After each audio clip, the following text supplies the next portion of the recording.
Podcast de l'article de Hafid Fassi Firi publié sur l'odj.ma. L'auteur a intitulé son article « Inaccessible sobriété énergétique et hydrique ». Il commence son article ainsi.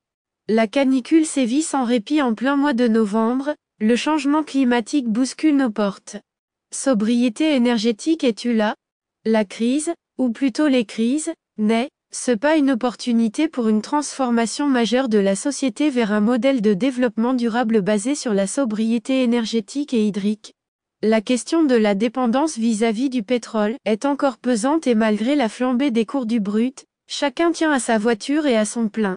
Malheureusement, la prise de conscience tarde et les comportements ne changent toujours pas. Il faudra certainement des dizaines d'années avant de voir le parc automobile national constitué dans une large proportion de véhicules électriques.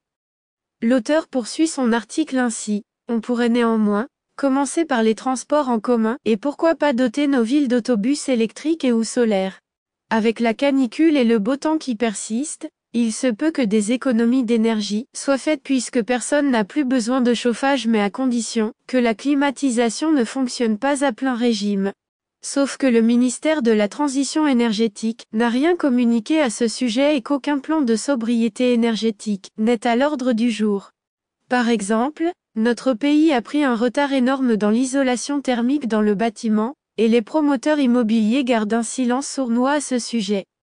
L'auteur précise sa pensée ainsi. Dans la conjoncture géopolitique actuelle, on peut comprendre que tous les efforts soient concentrés sur la sécurisation de l'approvisionnement, mais comme la facture de l'énergie devient de plus en plus lourde tant pour l'État que pour les populations, il était légitime que chaque région fasse en sorte de rationaliser sa consommation d'énergie et d'eau potable.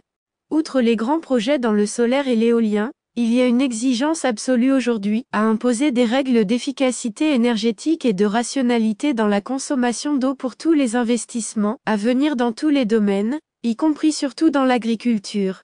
Et puis, il y a également urgence à favoriser une dynamique de micro-projets d'énergie renouvelable en faveur des populations locales, surtout en milieu rural, fours solaires, chauffe-eau solaire, et énergie renouvelable dans les écoles, mosquées, centres de santé, hammams et autres.